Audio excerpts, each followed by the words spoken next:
Man, I love this. I love South Texas. The Kansas City Royals select Blake Mitchell. Corpus Christi John Paul II are the state champions. South Texas, we're super proud of the baseball, and it's only going to get better.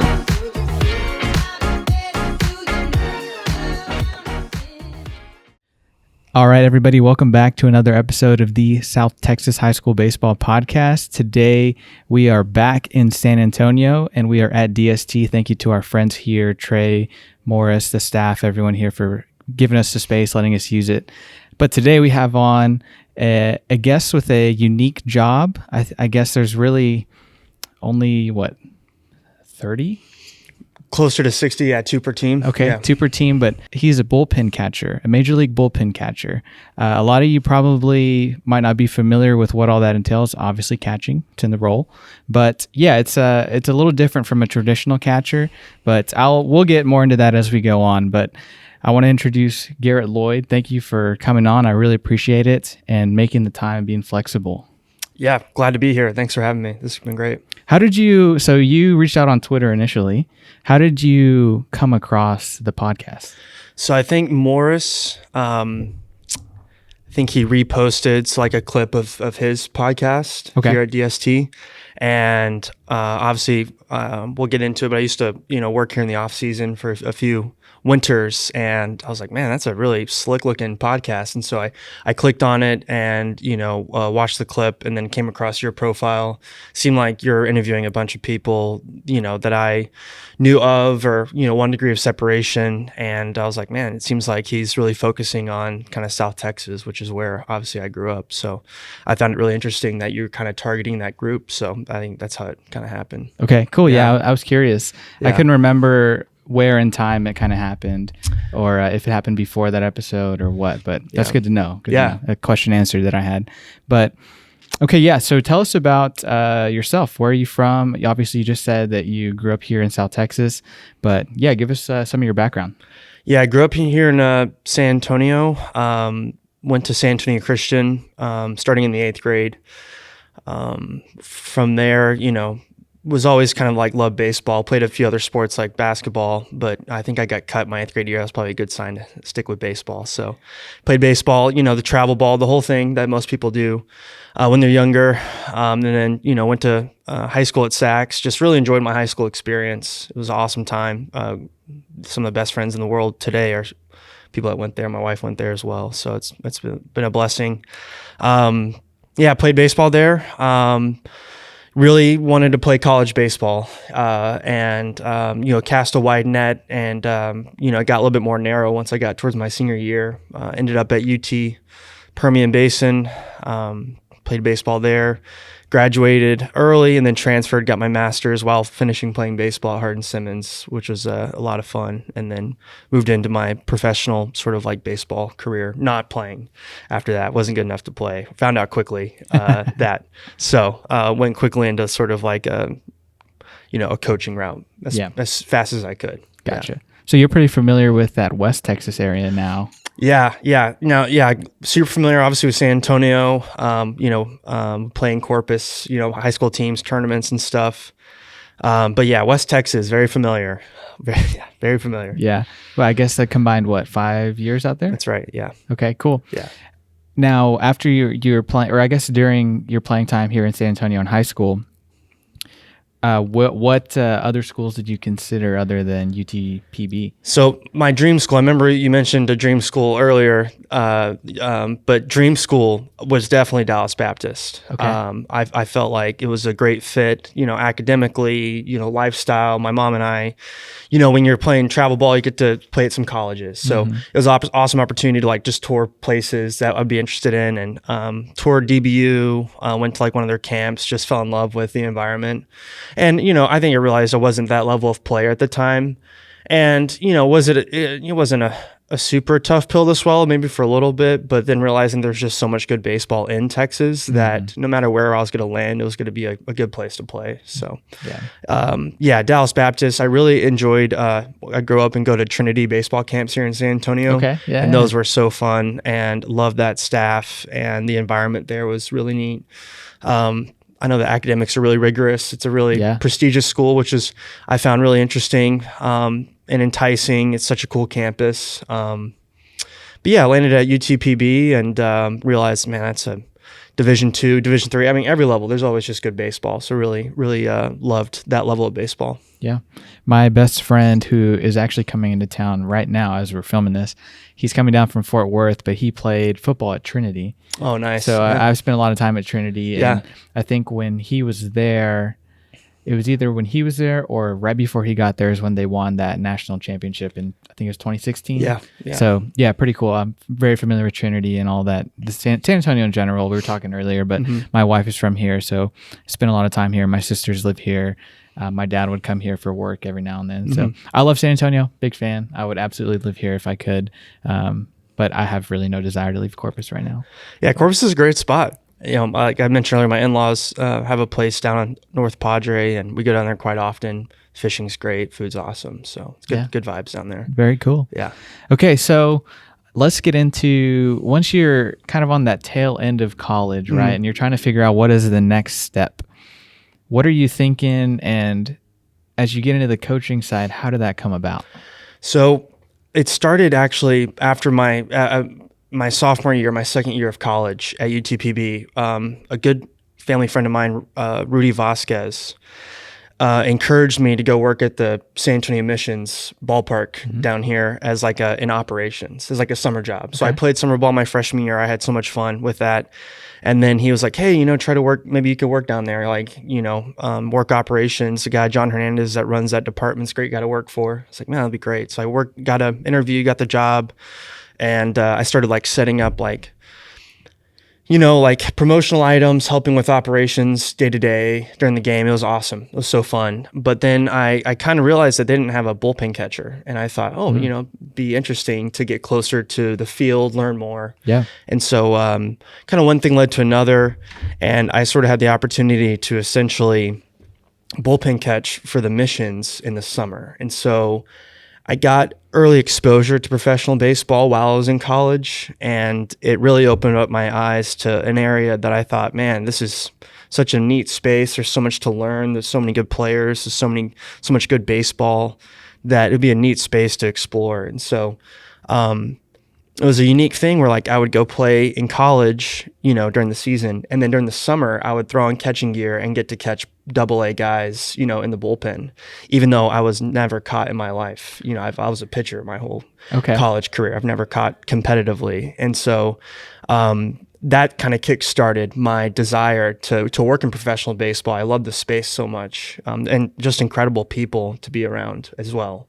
So I got kind of started early. So did that for 3 summers, and it was like the best summer job ever. Was very thankful that I got paid, and they took care of me really well. The coaching staff, the players were incredible, awesome. And so I'm finishing up my master's at Hardin-Simmons, finishing my playing career, and I was like, I want to take the next step. And usually back in like 2018, 17, the next step was sort of like a more full-time involved role, and that was usually like a video associate, or like they have different terms for it now. It's a very dynamic role across organizations. So anyways, interviewed and got a chance to go on in a more serious role as a video associate for San Diego, and I was assigned conveniently in San Antonio again. So I finished school, and got to be on staff for the San Antonio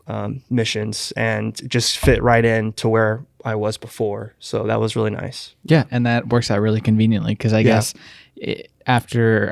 while you're in college and doing those summer jobs of the summer bullpen catching, you're still living in San Antonio? Okay. So in the summer. Yeah, in the summer. Yeah, which was really, it was nice. And to be honest, like from where I live to where the Mission Stadium is, everyone knows it's pretty out of the way compared to where a lot of people live. So it felt like I was, off at summer camp, often at the Wolf, which was a lot of fun. So, it's a whole different side of the city, which is a neat thing to kind of drive to every day. Yeah. So I guess we should go ahead and tell the people, for those who are wondering and don't know, but tell us the difference between a bullpen catcher and a day-to-day playing catcher. Yeah, so they're very, very different. Bullpen catcher, you're, especially at the major league level, you're on the coaching staff, and you are in the trenches every day with the coaching staff and the players. Your job is unique in that it's a very service-oriented position where you're physically just warming up the pitchers, playing catch with them every day. And everybody has their own niche with the position. So mine's on the pitching side, analytics, because that's my background. That's kind of what I've kind of dedicated the most time and effort into. But other bullpen catchers have other specialties, whether it's game planning or catching instruction, maybe some hitting instruction, stuff like that. But yeah, I'm on the coaching staff. I will never, ever, ever, ever play. So that's like the big difference is okay. I'm on staff. A traditional catcher is an actual player who worked their way up to that level. I'm just somebody who's on staff who's serving, and that's my role, my capacity, with other things as well. Yeah. Okay, cool. So there you guys have it. Yeah. Not a player. Never. On staff. Yeah. Never a player. Yeah. And I don't think we've said it either. I think I left it out, but you are with the Chicago Cubs. Correct. So you are the one of the bullpen catchers for the Chicago Cubs. The Chicago Cubs, everybody. Which is pretty cool. It's a real privilege. And I remember you had Rob Z on.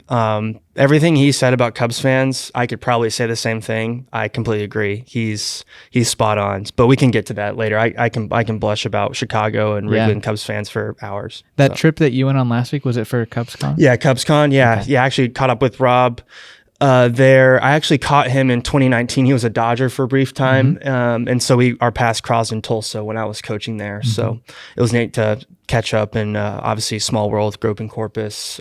We know a lot of the same people, so it's pretty neat. Yeah, and you'll have a lot to look forward to this season. Yeah, totally. So that'll be fun. You'll be warming him up quite a bit, I imagine. You bet. Yeah, you bet. So how does analytics blend with baseball in the present day? Because I took a look at your website. Really impressive, by the way. Oh, is that kind of a standard thing as a catcher to kind of as a bullpen catcher to have kind of a website showcasing what you can do or what you're familiar with? Okay, so I think it's just up to whoever what people want to do with their free time. I remember in 2021 that like crazy freeze that happened, like the snowpocalypse for like a week. Yep.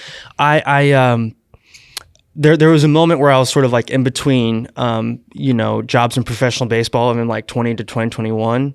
And I felt like, I could create something instead of like a standard resume of just something that's like a very interactive, easy website to pass around or send to people that just tells a little bit more about me. So, we were snowed in for like a week, and luckily I was living with a good friend of mine, and our house was, thankfully, had Wi-Fi.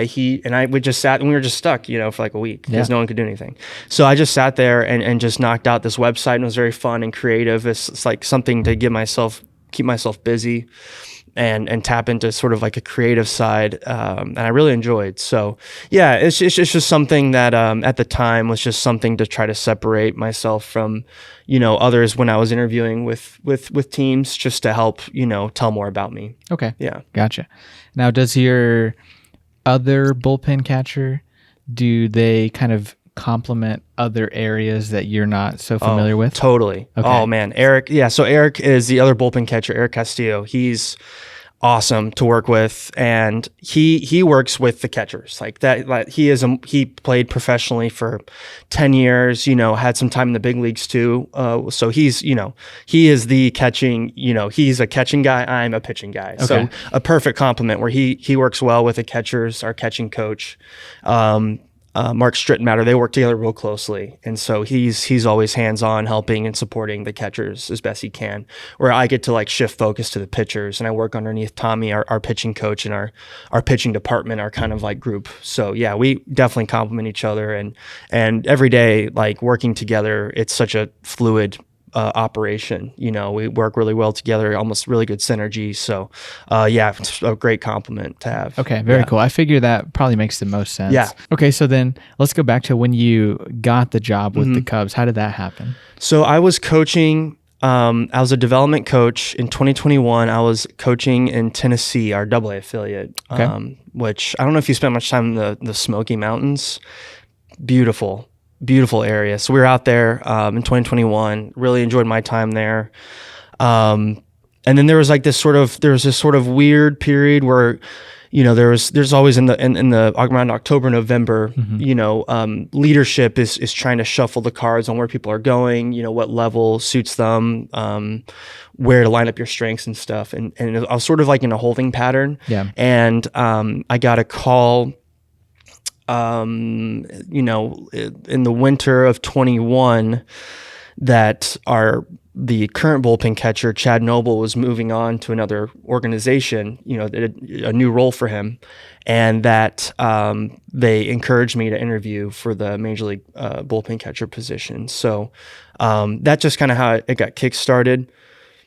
Excuse me. That's how it kind of got kick-started.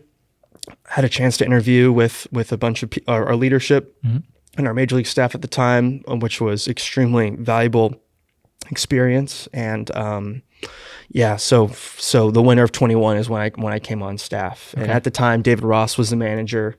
Tommy was the pitching coach, still is. And so joined the staff in winter of 21. Okay. Yeah. Very cool. And so essentially being on staff, how much time out of the year, a calendar year, are you spending in Chicago? In Chicago, just during the season, and then half the time of the season, so it's like, the season starts, around late March, and my wife and I will get an apartment in Chicago during the season. We'll sign like a 6-7 month lease, and then, we're there, we leave. Like this year, we spent all of October after the season in Chicago, which was just a great time. We really enjoyed it. And then, so yeah, really just from end of March to end of October, and then obviously half the time you're on the road. So it really comes out to like 15 to 17 days a month you're in Chicago. Okay. Yeah. Okay. Which I wish it was more. We love it there. So yeah, it's my favorite. So do you think y'all might end up there long term when down the road? Yeah. I mean, we flirt with the idea. We love it so much that I mean, I could see that happening, but you never know. Yeah. Very cool. I've only been maybe twice. Man, Marcus, you got to come up sometime in the summer. It's incredible. One of my former roommates, we lived together. We've been friends for a long time, but we lived together for 3 years. He went to Trinity Christian College there in Chicago, and he goes back as often as possible. And he goes back for, former roommates of his weddings and stuff like that. And every time he just loves it. I'm surprised he hasn't moved back there. And he's from Corpus. Nice. But I'm surprised he hasn't moved back there yet. Yeah.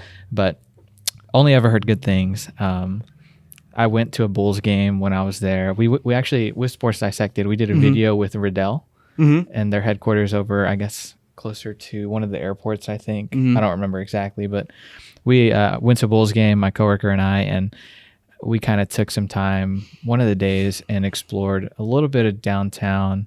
We went to the athletic club. Yeah. Did you go to the Sydney's at the top? It's like a rooftop restaurant. Yes, and then and then downstairs is kind of like a fun like bar environment. Yeah. Kind of like some games and stuff down there. That sounds really familiar. Yeah. Okay. So it's a good spot. Yeah. So we went around there and, I guess that downtown area right there, right, kind of by the waterfront. I guess lakefront, right? Yeah. But yeah, and it was like freezing. It was really cold. Yeah. It was really cold because I think it was about to start snowing, but we left right before it did. We flew to Cleveland and it was snowing. Yeah. But yeah, no, I definitely do need to get back to Chicago. My wife has been multiple times. She loves it as well. Yeah. So maybe that'll be like our baby moon because we have a baby on the way in June. Oh, nice. So maybe we'll go to Chicago. There you go. But okay, cool. So how do you ever just stop and think like, Man, I'm day to day at Wrigley Field. Yeah. This is my office. I'm at a baseball field every night, and it just so happens to be in Major League Baseball, working with the Chicago Cubs, warming up these pro athletes. I mean, how do you process all of that? Yeah, I mean, just extreme, like just really humbled, to be honest. It's such an incredible experience. Wrigley is such an incredible place. It's such a special environment, equally as much like Cubs fans. There's no better fans in sports, in my opinion. Just extremely humbled. It's such a storied franchise with so much just support across the world and across sports. Couldn't be more thankful. And even thankful to have gone like every field and stuff like that in baseball. Mm-hmm. Like Wrigley, the setup there is unmatched. Like we have an incredible bullpen that we can work in that's, indoors, that has room for all of our sort of technology and things we want to do to get the guys ready and improve. We have phenomenal facilities in the clubhouse that are just got to be some of the best in the league. Most coaches walk to work. I don't know if there's many people in sports that can do that, which is such an incredible place. It's like you live in the neighborhood of Wrigley, which is really neat. And it never gets old walking up the stairs from the dugout onto the field ever. Every time it gets you every time. What has been probably your biggest takeaway in your time being at the major league level and warming guys up? What is, I guess, one of the biggest differentiators between guys that are in the bigs every night, warming up, getting ready to go close a game or relieve a game, versus your time in the minor leagues? Is it just a matter of development and mentality, or what's kind of the big takeaway and differentiators there? From like a baseball standpoint, they're just in the zone more. Okay. Like they're just more accurate, warming guys up. They're extremely deliberate with their warm up and have either like a set routine of how they warm up, and their misses are usually pretty small. Okay. It's pretty impressive how accurate they are. Their delivery is just more consistent. Their stuff's just a little bit better. Their mindset's usually even more, of an uptick of like knowing what they're supposed to do. Confidence is high. And then I would say that, learning that, nobody has it figured out. I'm serious. Like there's always a continuous learning going on. The ebbs and flow of the season affects everybody. And just when you think you have it figured out, the game will humble you. It's such a hard game. And I like to say more recent, it's such a moving target always. Okay. The game is, especially, just executing every night. So it's just like those guys are always looking to improve. They're never satisfied. They're always, using the resources around them to try to gain an edge and get better, because the game is just too hard to get comfortable. And so that's something I've definitely learned. No one's just satisfied with where they're at. And it takes a whole group of people to support those guys and keep them going in the right direction. Yeah. So I'm not familiar with the pitchers on the Cubs roster, but if you were to think of a guy, would you be able to basically go through every detail of his warm up? Just you bet. Yeah. Oh yeah. Yeah. I mean, the just over, hundreds to thousands of reps either across the season or just time spent with those guys. Yeah, for sure. Yeah. So are you out at spring training too? Yeah. I mean, I'm there in a week. Yeah. Okay. I'll be there in a week. And Wow. we're getting started a little early. We open with the Dodgers in Tokyo this year, in March. So we're kind of getting our clock started a little early. But yeah, I'm there, right with all the coaches right when we get there, and then, doing it every day. That's super cool. I didn't know that. I didn't realize y'all were going to Tokyo. Yeah, that'll be fun. You're excited about that? Yeah, it'll be neat. We did London a few years ago. Yeah, so, that was one of the things I was going to ask. Yeah. Yeah, we did London a few years ago, and that was a really awesome experience. Neat environment, getting to experience a new city, so we had a great time. So yeah, I'm sure Tokyo is going to be just as cool. So You ever been to Asia? first time, yeah. Okay. Very cool. Yeah, Very cool. neat. What was your favorite thing about the London trip? Well, we one of the nights, we weren't there very long, but one of the nights, we were very, very, very fortunate to have a like sort of private event at Westminster Abbey. So we sort of it was sort of like a Cubs only event where they showed us around the Abbey, and we had sort of like finger foods and socialized and heard from like the clergy there and had like a opera singer sing. It was the fanciest, nicest event I've ever been to in my life. It was one of the coolest things I've ever done. That was honestly one of the, I mean, everyone got real dressed up. It was really cool. Yeah. It was a really, really neat event. And then, you know, the energy at the ballpark in London was electric. I mean, you know, it's like a big soccer stadium, so it's like 360 stands. They barely had like a batter's eye in the middle, and fans were in there 3 hours before the game. Wow. A lot of media and stuff, which is neat. Yeah.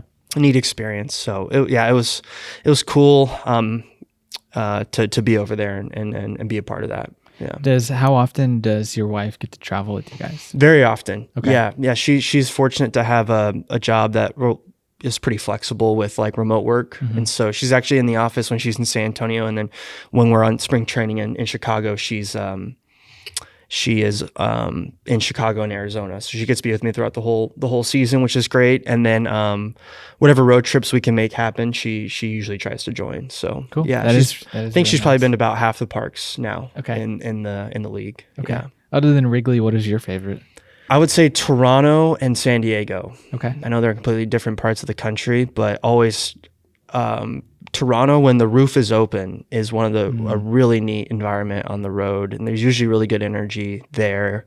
The view from the bullpen's great, like looking up at like kind of the buildings and stuff there, the CN Tower.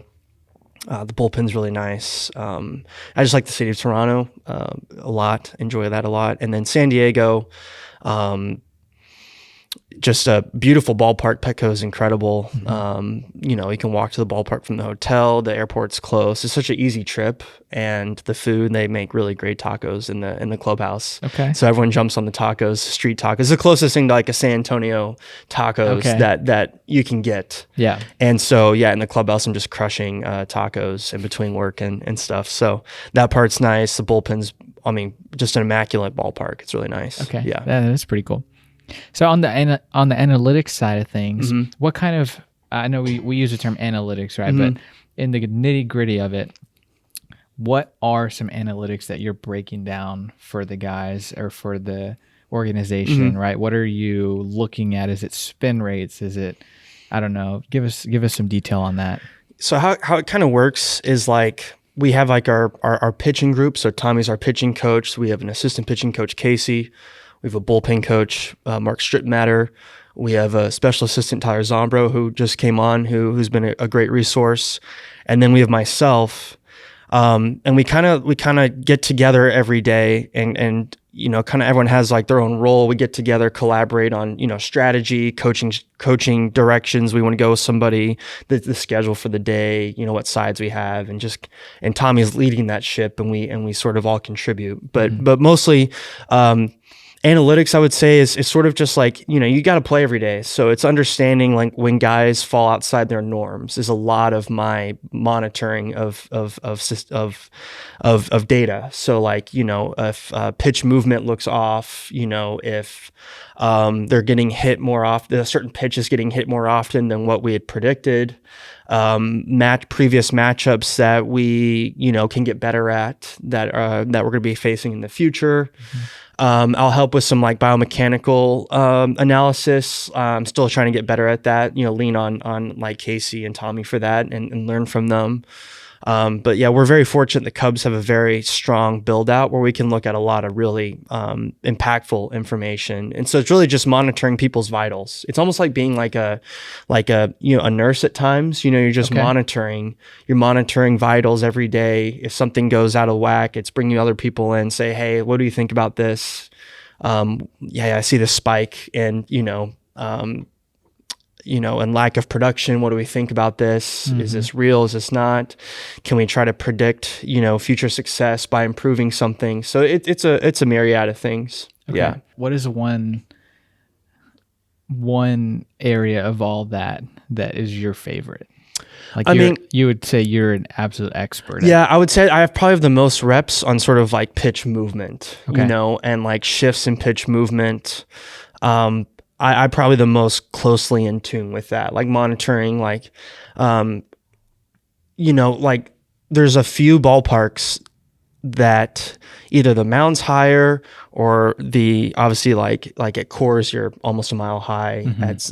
At some places the mound might be a tick higher, where like you could notice if like somebody's like they had the most fastball carry they've ever had, you could probably be able to pick that up pretty quickly and know if it's real or not based on the environments that we're traveling to, and to know if if someone had like a real, crummy day with pitch movement, to know if that was like legit or not. So it's just like having a lot of confidence in like monitoring the pitch movement to know that if something is really wrong or not. I would say I probably have the most reps on. Okay. Yeah. I gotcha. Yeah. I think where the levels to baseball gets lost for the normal high school parent or junior high parent of someone that's starting to play in high school and stuff, I think that they see the pros and the colleges and they don't realize there's a whole, especially it's growing even more now, but there's a whole technology side of things. Like you have the Rapsodos and the Hit Tracks and TrackMan and all that stuff. And they're tracking spin rates and all this stuff. And if you don't know any better, you're just kind of like, what does that matter? What is like, why do I care about that? But when you get to the most elite level and you're tracking guys when they are, like you're saying, they do something or they fall out of what's normal for them, that's where you can kind of help improve and help become more consistent, I would imagine. And I think a good way to look at it is like, the things we're measuring have been around forever. It's just we have the ability to measure it at a very precise level now. And now we have ability to sort of read it, forecast it, model it. And so it's just us just trying to gain an edge on, predicting future success, letting, helping guys get out of a skid faster, bolstering their arsenal to get both sides hitter out, more effective. It's just using the information we've had for a long time in just a more like precise surgical way. Yeah. So give us an example. Would it be like, hey, I'm Rob Zastrizny and historically I perform better at Coors Field because my fastball, like, or maybe not. Coors is an extreme example. Yeah, you got to choose. Yeah, traditionally you should probably pick somewhere else. That's like pitching on the moon. It's crazy. Yeah, it's completely different. It's a different world. So I guess a better example would be like, maybe when a guy falls out of what's normal for them, like you're releasing your fastball somewhere else that you shouldn't be, right? Yeah, that could be something. And it's just a matter of being conscious of where your release point is exactly to, again, forecast and predict that consistency in the future. Yeah. It usually it starts kind of from the ground up. So usually maybe something in the lower half, like a counter rotation's happening, you're loading more, you're falling, you're kind of collapsing more. Usually it's something like down towards your legs, towards your feet is kind of what's causing that usually. But yeah, that could be something to monitor, like, hey, release, where your hand is. That could be something that could trigger, like a change when they're releasing sets off some alarms in our group, and we look further down the chain and it's like, oh, okay, like, this is happening in delivery that's causing that. So there are some changes that a pitcher can have that could be like, a marker for something, a big, the tip of the iceberg. And it might not be a huge iceberg. It might just be a small adjustment. Not everything has to be this crazy big change. But yeah, there's usually something in the delivery that indicates something else. Okay. Yeah. That makes sense. Makes a lot of sense. Yeah. Does it help you kind of get into the mind of a pitcher faster, having been one yourself? Yeah, that helps a lot. And I don't view myself as a catcher whatsoever. It's just something that helps serve our staff and the people around me. And so the catching actually just helps me understand pitching with a pitcher lens from home plate, which is really neat, and I can, and it really helps me like line up what the data says to what I can see and feel, almost if I'm like a hitter, because I'm receiving the ball, which is really, really neat.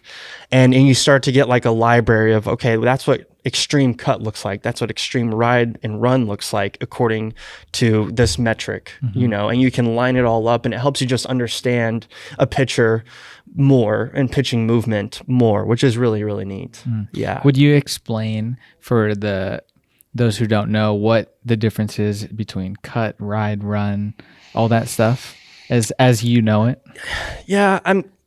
Okay. So, we'll start with like north south. So like a pitcher like Shota Imanaga, we'll categorize guys like Shota Imanaga, one of our starters who had a phenomenal rookie year. Awesome year.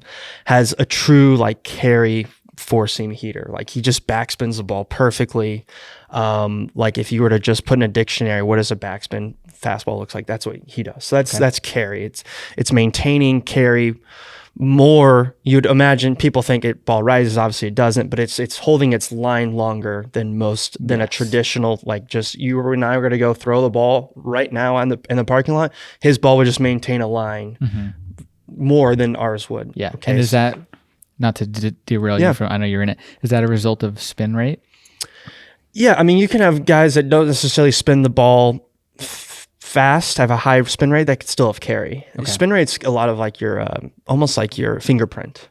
Okay.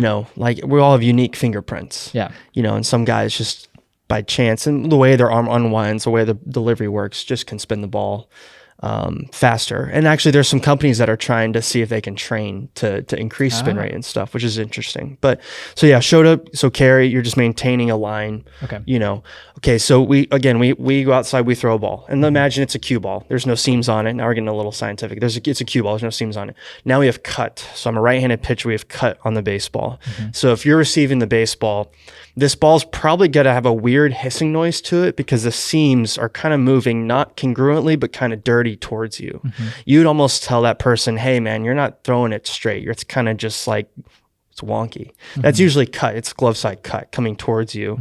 And that's usually a result of kind of being on the side of the baseball. We call it like being like supination, you could say. Just kind of almost like if you're going to try to throw a football like a baseball, you're probably on the side of it. You're throwing the ball this way. So that's cut, working towards your glove side.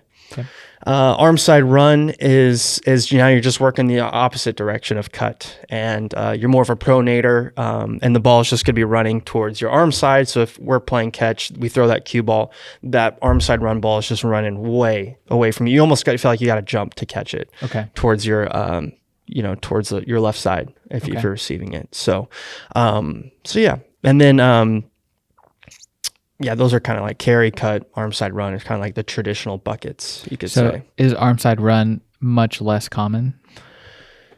It's common in I mean, it's been around forever. I think, certain teams value certain pitch characteristics more than others. But arm side run totally has its purpose, and just some guys have biases towards that side. Some guys just, they can't get something to go arm side. Some guys just can't get something to go glove side. Yeah, because I think about it, and I think when I would pitch in high school, if I were to go back and watch some film, I would have like 0 arm side run, and it would, if it were anything, it would be a cut.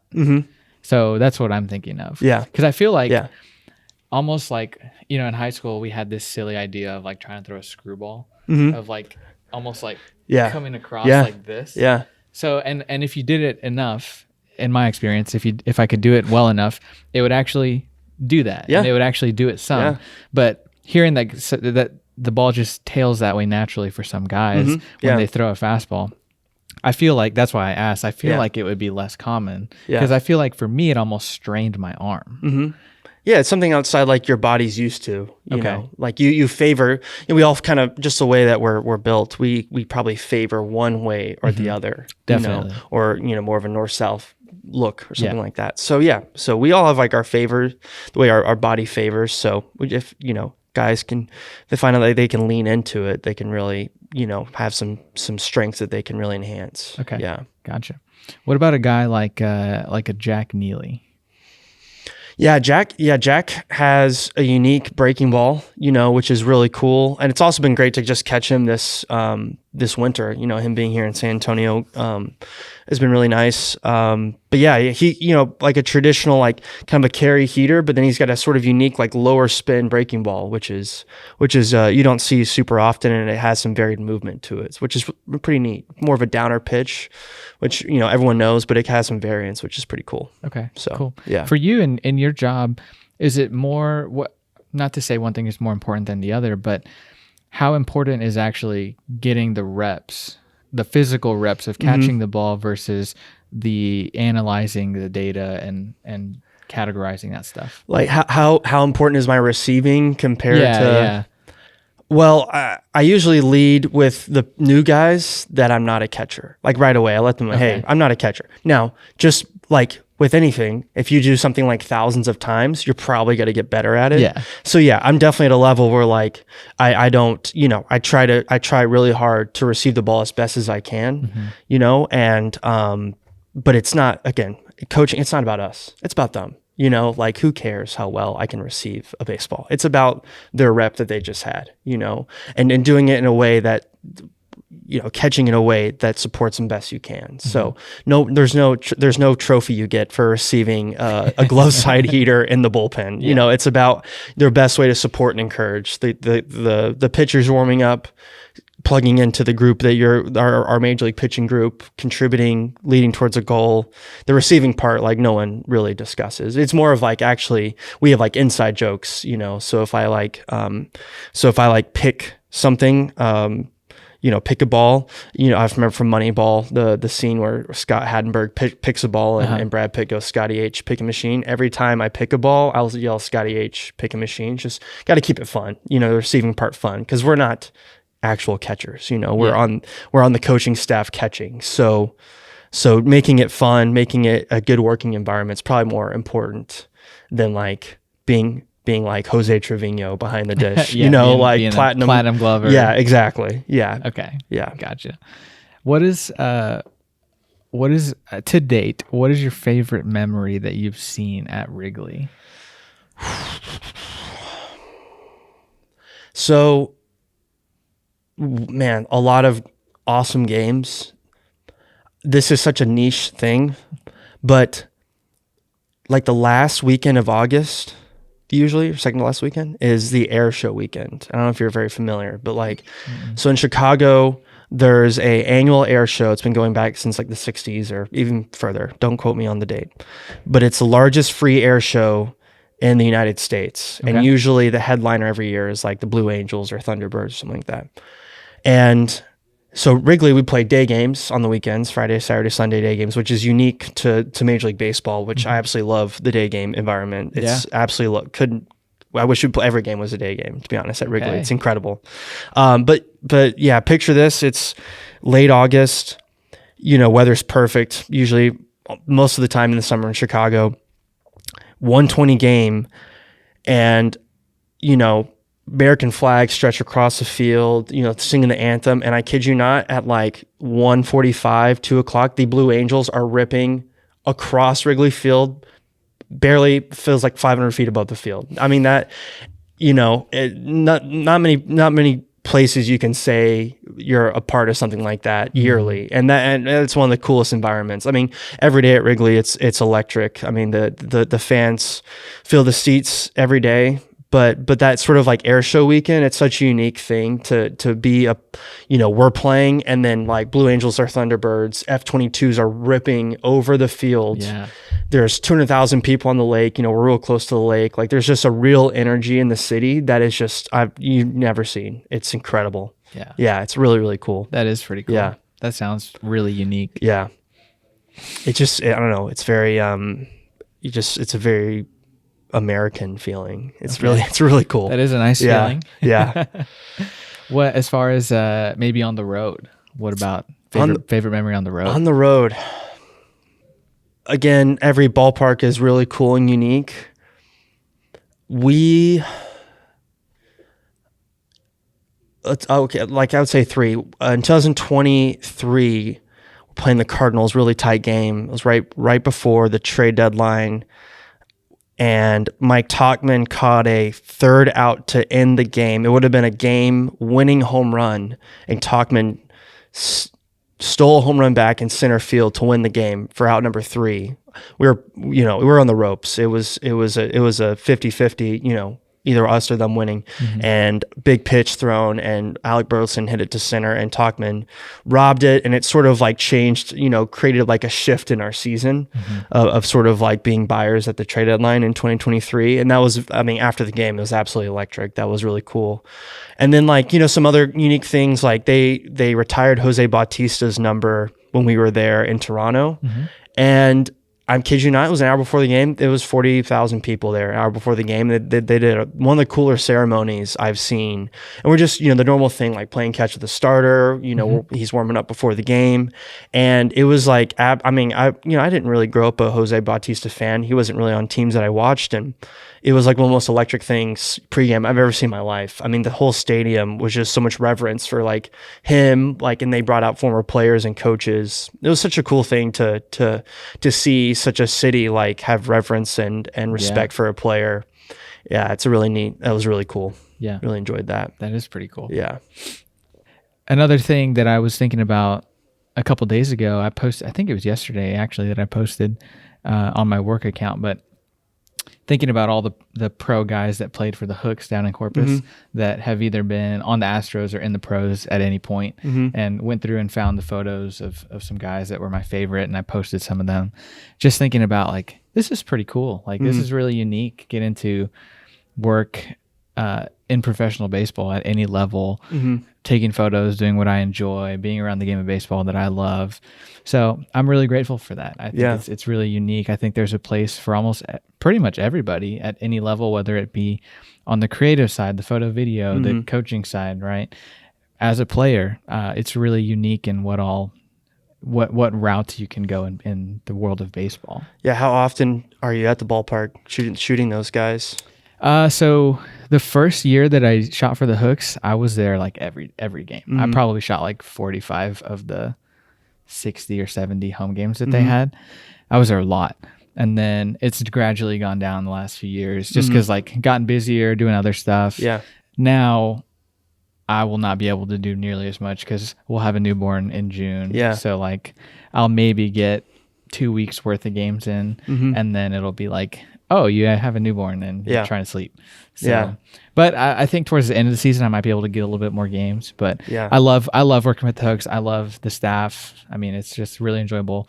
Whataburger Field is awesome. They got the new Harbor Bridge being built. That'll be a really cool view from home plate when you see the current bridge and then the new bridge once it's complete. That'll be pretty cool. So. Yeah, that's a unique stadium. I remember when I was in the Texas League with the Missions and the Drillers.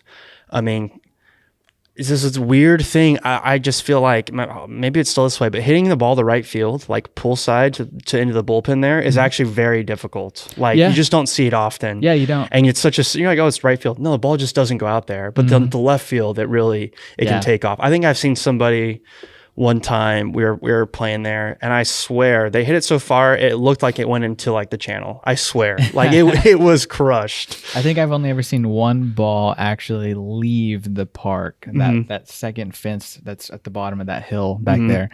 But in all that's even as growing up going to games that I've seen. I've seen a lot of balls hit to the left field berm. Yeah, a lot.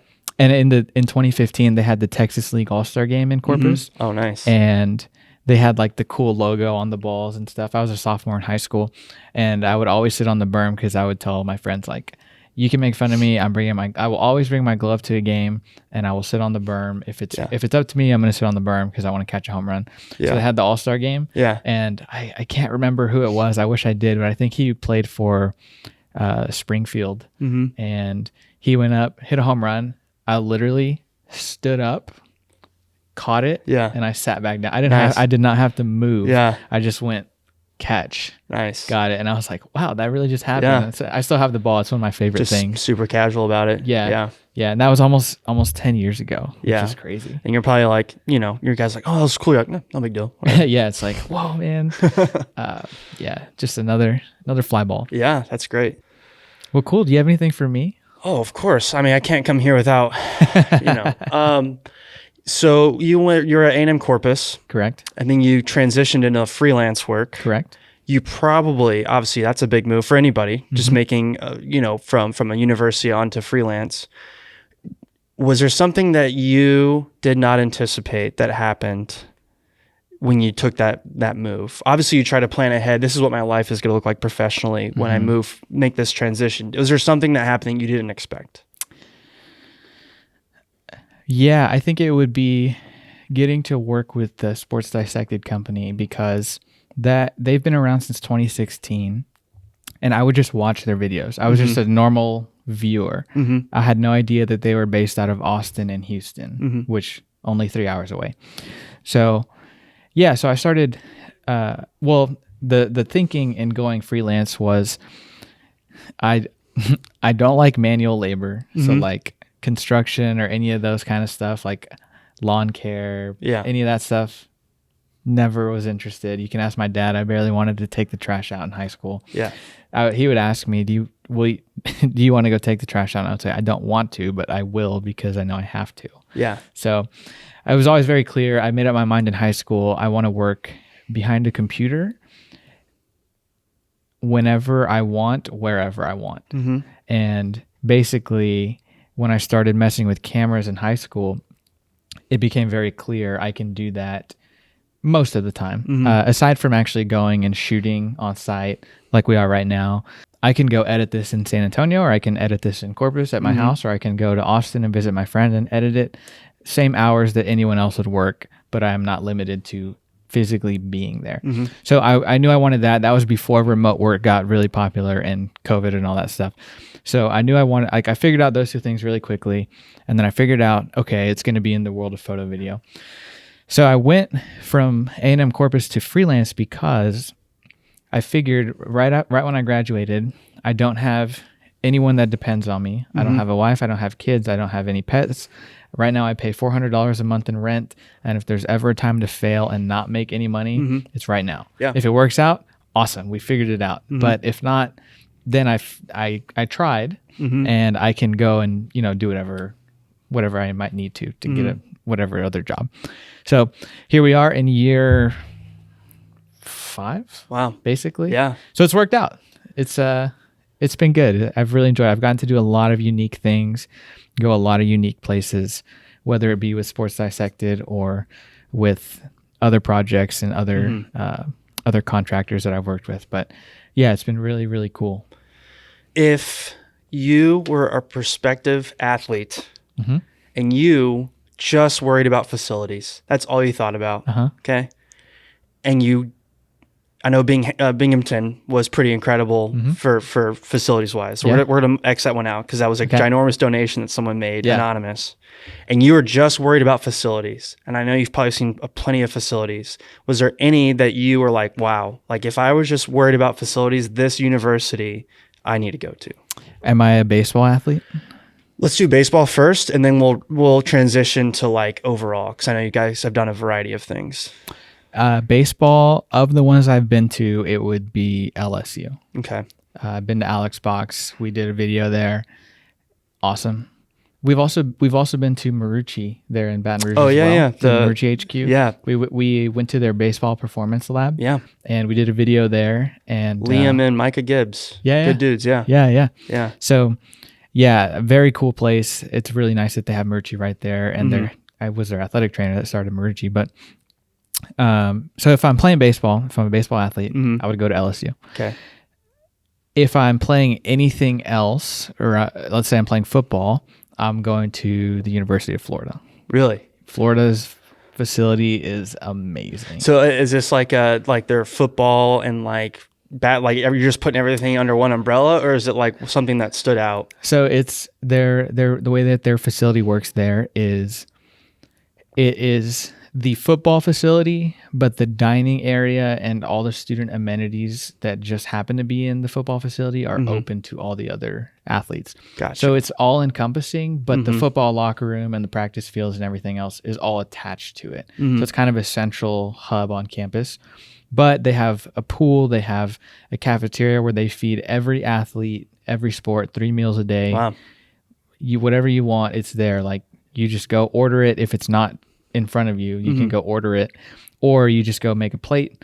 And I mean, whatever you need, it's there. So, and Gainesville was really cool. I really liked being in Gainesville. We went twice, and I think we're going to go back and do basketball. Wow. Once I think they were redoing basketball at the time, but yeah, Gainesville, Florida, really, really cool. Is there any schools that you want to check off your bucket list since you've kind of seen around? Is there any schools that you're like, man, I think that would be neat to check out? Yeah, so we did a video with Texas 2.5 years ago. Well, maybe about 2 years ago. It was one of the first projects I did with them, and it was one of our athletes, so about nutrition, and it was about the Tank, which is the Texas Athletics Nutrition Center. It's in their football stadium, so it's in DKR, and really cool. Again, cafeteria where they feed all the athletes and everything. But I would want to work with either Texas football or basketball. Gotcha. Over time, I've become a Texas fan because my video, photo, marketing, branding they do a killer job of marketing the Longhorn brand and the Texas brand. Plus, I'm from Texas. I'm just the state of Texas. I'm a big fan. I love the city of Austin. Every time I'm there, like I try to spend as much time there as I can. Do you notice a difference in schools that invest more in like social media and marketing than others? Like, is there a noticeable difference? Absolutely. Okay. Absolutely. What I could go on about this for days, but what a lot of college athletics administrators and athletic directors who happen to be older, right? Not a dig. It just is how it is.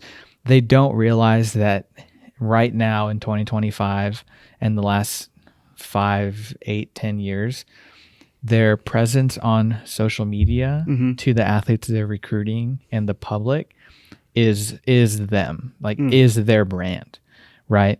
So if it doesn't look good and if it doesn't sound good and if it doesn't appeal at all, and there's very little investment, right? Of course, it's not going to grow how they want it to, right? And we want, like A&M Corpus, we want it to grow. We want it to become one of the premier schools in the Southland Conference. I would say it already is. But in case A&M Corpus ever made the jump to, let's say, the American Athletic Conference or Conference USA or something, right? Like they would have to invest in more photo video staff, right? Because what happens a lot of times is at these mid-major schools, coaches will get mad, and the higher ups who don't see the day-to-day, right, of the grunt work of the photo and video people, they say, why wasn't someone at baseball, and why do we have photos from baseball but we don't have photos from soccer that was on the same night or whatever sport it is? And it's like, oh, because you actually only have 2 photographers and they're at everything as it is, and there's no way they can be in 2 places at once. And they just fail to like realize that and take it into account. And it's like, we're not asking you to spend $100,000 on a full-time photographer. We're asking you to hire more student workers and maybe hire another full-time person. So yeah, I mean, there's a huge difference in schools that invest in the social video side of things and those who don't. Do you feel like there's a lot of students that want to help in that? They just don't have the avenue or like the official like support to do that. But they're kind of like in the shadows and they do it on the side for fun, but they're really just kind of hidden everywhere. And all the school needs to do is just sort of lend a hand out and say, hey, we have this opportunity. Yeah, that is very common. Unfortunately, when I was there as a student at A&M Corpus, and this is just A&M Corpus, right? Other schools, I'm sure it might be different, but I was pretty much the only one of maybe 2 for 3 or 4 years. Like, okay, it was like I was a guy for everything. Yeah, and I was there everything. Now it worked out because I was 19 and I was single and I was newly in college, so I had the energy and I wanted to be at stuff, right? Yeah. So it was cool and it was fun. But you look at a school like Texas, and again, big difference between Texas and A&M Corpus Christi, is even in terms of like money and resources, right? A&M Texas,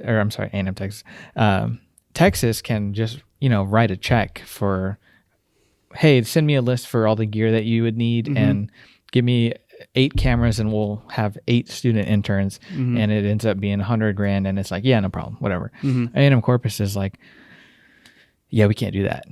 Like we can, if we're lucky, we can get 1 camera. And what was really helpful is that I used all of my own gear my entirety of shooting for them. And I don't know if they realized that, but they never provided anything for me. I came with everything. Gotcha. They provided the job, which was cool, and I loved it. But yeah, as far as the gear, and like you can look out and see these cameras here, like I brought all this with me, and they may have never realized like, oh, none of this is actually ours. So like if I were to leave, what do they do? Yeah. Because they haven't made that investment into the actual creative department. Yeah. It wouldn't be sustainable. Gotcha. Yeah. I, like, you know, just being solely in the professional game, you know, it's just always interesting to me what developments are happening at the college level, like what's kind of happening. It seems like it changes pretty quickly, and things move very, very fast. A lot of change. It's constant. Yeah. And you look at NIL now and all this stuff, and it's basically free agency out there, which is crazy to think of. Yeah. But yeah, ever changing. What I really enjoy most though is the stuff that I get to come and do here, where, you know, if I had it my way, I think I may have said this on the previous episode, but if I had it my way, I would just work with pro baseball guys or pro athletes in general, but preferably baseball guys. Because I'm familiar with the game. I've been making content for years, and I would just be like their personal branded photo video guy, where it's like, hey, come out to, you know, our home series this weekend we're playing at the Astros or whatever. And it's like content for them, for their personal brand. They don't have to worry about going through the team, and like the team doesn't have to delegate someone from whatever goals the team has. Instead, it's a player that I'm working for directly. Excuse me. And yeah, it helps with their online personal brand as far as like partnerships and getting potential brand deals and stuff like that. So a lot of I wouldn't quite be a middleman, but I would be the one creating content for those brand deals that might come from the personal content for the athletes. I'm going to flip this on you. Yeah. Favorite venue to shoot at, based on sight lines, based on the area you get to move around and work in, lighting. Well, off the top of my head, not quite a venue, but any day game is always nice, because in the photo video world, you need light, and you can always take light away from your image, but it's really, really hard to add light when there is none. So whether it be adjusting shutter speed, ISO, a day game, shutter speed all day, like perfect. Like today we're at UTSA, guys are throwing bullpens. I had the shutter speed up, like easy, way better than filming right here, where it's dark and photos might come out a little grainy depending on the shutter speed and the ISO and all that stuff, right? We're getting nerdy about it, but venues, I shot at Baylor once in the Farrell Center before they built their real nice new pavilion that they have. That was nice because it was just so different from the small mid-major gym that we would have on campus at A&M Corpus. Just because like they take into account the crowd size, the lighting, the more of a facility, right? Just again, with bigger schools, more of a brand, comes with more money. So they can take those things into account and actually build them or install them. But yeah, I think Baylor was really cool. As far as baseball fields, I do love Whataburger Field just because of the background, those bridges in the background. Something really cool about Whataburger Field that people might not realize is that the actual roof is painted orange and white with Whataburger stripes. If people have never seen it, I've been on the roof. It's pretty cool. Nice. Yeah. So, yeah, I think I love Whataburger Field. I love shooting at Baylor. The American Bank Center, the lighting got a lot better the last few years, which is nice, but I wouldn't say it's my favorite. But yeah, having a hard time on any other venues. I've gotten to shoot a couple of college football games, but college football games, or football games in general, largely the same because you're on a sideline or something. It's more so, how can I get the same shot from a different angle, whether I go into the crowd for a little bit or something. So yeah. Oh, I got to shoot a NBA game back in March. The Hawks and the Celtics in Atlanta. Wow, that's pretty cool. Yeah, and I technically was only supposed to stay in one spot, but I was like, who's gonna know?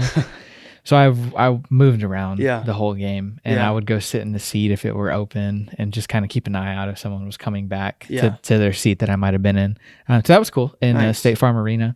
The lighting was great. It was really cool. I mean, saw Jameson Taillon hitting jump shots and those guys. So that was really cool. Favorite element flavor, and why is it lime? Lime is really good. Oh man, so you're kind of off it. No, Are you like the chocolate into the coffee no, guy in the morning? No, Okay. no, not at all. I will not. I really don't like chocolate at all. Okay. I'll only eat chocolate and chocolate chip cookies. Yeah. I do love lime element. I'm trying to think of the other flavors I have. Watermelon raspberry. Solid? Yeah. Watermelon and raspberry are really good. I think my wife likes the raspberry one. Yeah, I would say lime is the best one. It doesn't have to be that. No, I agree. I would agree with that. Okay. I would agree with that. Yeah, I strayed off from lime for a little bit, explored other flavors, and went right back. It just hits. It just hits. So I actually got really lucky because one of the sponsors for a Sports Dissected video was Element. I had a feeling. Yeah. And we some of the sponsors will send us the product to make the actual ad for it.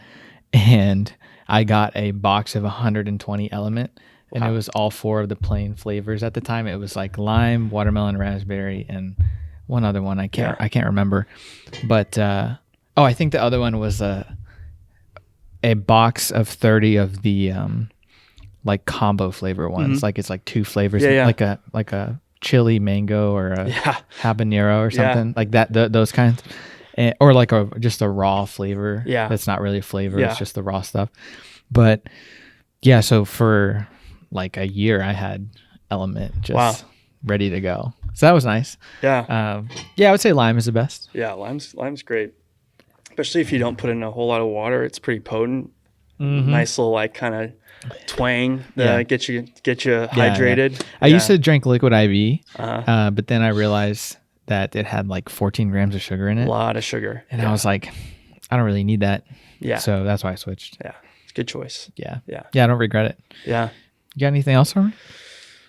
Man, I just care a lot about this area of, grew up here, like really enjoyed, playing baseball here, and try to just stay plugged in with the people that are still doing awesome things here, like Mo and DST. Like, was lucky to kind of get connected pretty early when he got started, and thankful it's a place that I can come and every now and then, and whether it's like checking up on so few guys we might have thrown here, or just talking shop, or just being around the game in the off season is really valuable, and thankful that and for a few off seasons I got to really just like stretch my legs here, plug into the players that came through, or learn about the way different people move, the way we can pattern things with throwing, get guys better. It was a really neat experience. So always thankful to be able to come here really at any time and just hang out. So that's been really nice. Yeah. Whenever you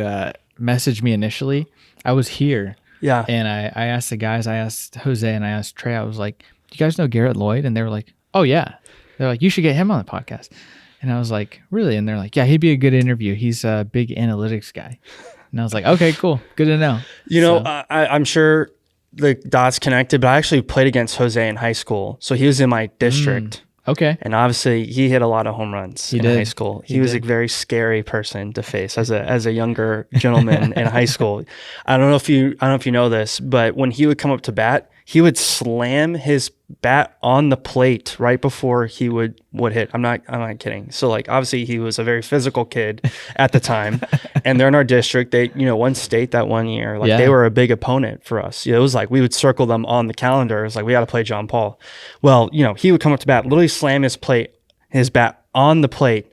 And you're just like, oh man, all right, here we go. I don't think I ever got him out. I mean, I don't have the best memory about my high school. I was able to pitch a lot, which is cool, but I don't know the success I had against him. I know he got hit a lot of homers. I think about 1 year he hit like 25, I believe. Yeah. It was like the Texas record. Yeah, he's I think he's tied for the Texas high school single season record. When we were playing in Corpus, we played John Paul. We lost. I don't think we ever beat them, but we lost like 2-1. It was like the closest we got. Good game. The game ended. They set up BP for Trevi to hit for some scouts, and that was while we're getting yelled at in right field or motivated. He was just hitting bombs after the game. That was a vivid memory. Crazy. Yeah, I played in a tournament in Robstown years ago. Okay. And it was probably the hottest. That like indie ballpark. I don't even know if it's still there or not. Yeah, the fairgrounds, right? It's real nice. It's pretty nice. Yeah. It was probably the hottest tournament of my life. I felt like it was like a greenhouse bubble of heat for that whole weekend. Yeah, I played there a couple times. Pretty hot. Yeah, it's a really nice. That's where the Coastal Bend Aviators played before we had the Hooks. Oh, nice. Yeah. Yeah. Yeah, it was cool. It was really, those were really fun games. And it was nice because I'm from Mathis. Mm-hmm. So, it was closer than going... I mean, at the time we didn't know, but closer than going downtown to Whataburger Field. Yeah. Just going out to Robstown. Yeah. But that park is still there. Nice. They kind of let it go for a little bit, and then they tried a pro softball league, like a pilot season kind of thing, and they were playing games there, so they kind of turned it into a softball stadium for a little bit, or a softball field. Still the size of a baseball field, obviously, but I would love to see them keep it up. I think the county owns it, but... Yeah, I mean, it was like the place to go. It was really nice, really cool. And, a lot of big games were played there back in 2011 or 2010, I think it was, back when Cal Allen and Carroll were both number one in 4A and 5A, and they're like top 5 in the nation. Yeah. So like you had like Courtney Hawkins going against Wyatt Matheson. Yeah. And that game was played at Fairgrounds Field there. So yeah, I would love to see it revitalized. Nueces County, if you're listening. So, yeah. Speaking of which, like the baseball back then, obviously we were more isolated to like taps and playing, like in Austin or Corpus, kind of had to move around a little bit. But there was always like, man, just so many good players that came from that era that were kind of like high school legends, to be honest. Yeah, seriously. All right, one last question for you. Yeah.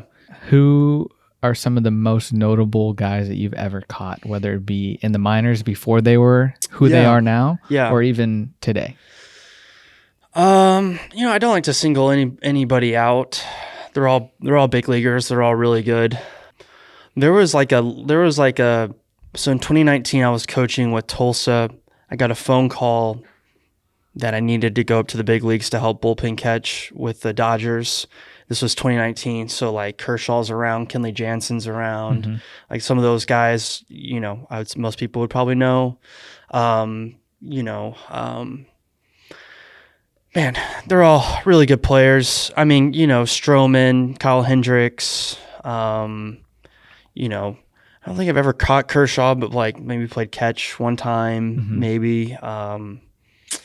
Kenley.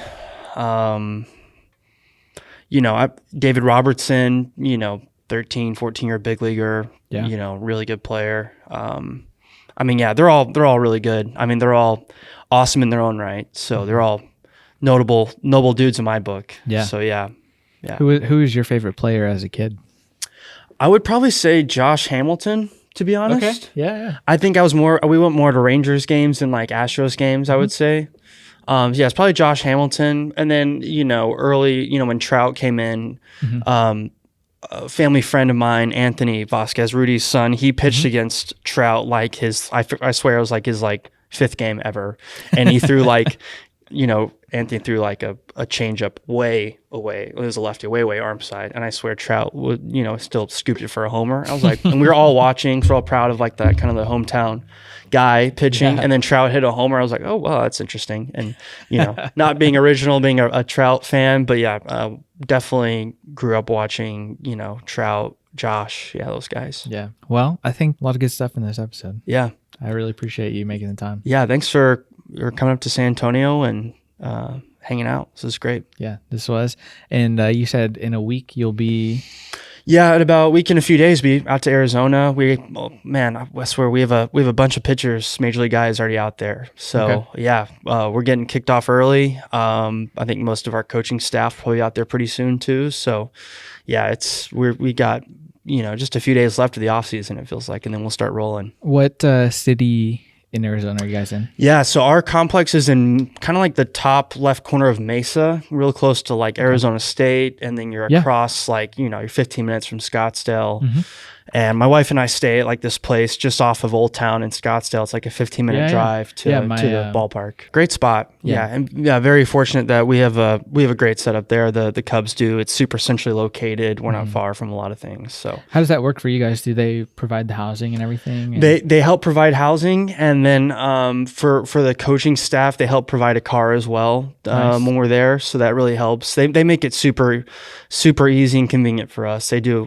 VJ, our travel secretary, he just does everything. He is an incredible resource to have. He helps us with putting our lives together for the whole year. Yeah, Rob had really good things to say about him. VJ, yeah. I mean, he probably doesn't like to be talked about a lot, but he's an elite person at what he does. Like he treats everybody the same. He is always on top of it. I mean, he's the man. Me and Emily, my wife, and all the coaches, we always joke like he's got to be the busiest person in the world. I can imagine. Yeah, and he kills it.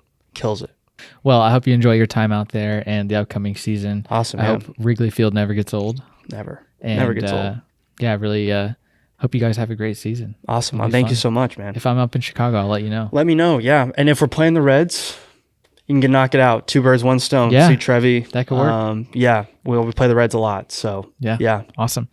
Well, everybody, there you have it. You got a little bit of insight on the life of a major league bullpen catcher and what all that entails. So I hope you found this episode interesting. Hope you learned something as far as the analytics side of things and how that can help improve as you get older and you level up in baseball, right? And the college level and professional. But yeah, we really appreciate you guys listening and watching. And as always, be sure to subscribe, stay tuned for the next episode, and we'll catch you guys in the next one.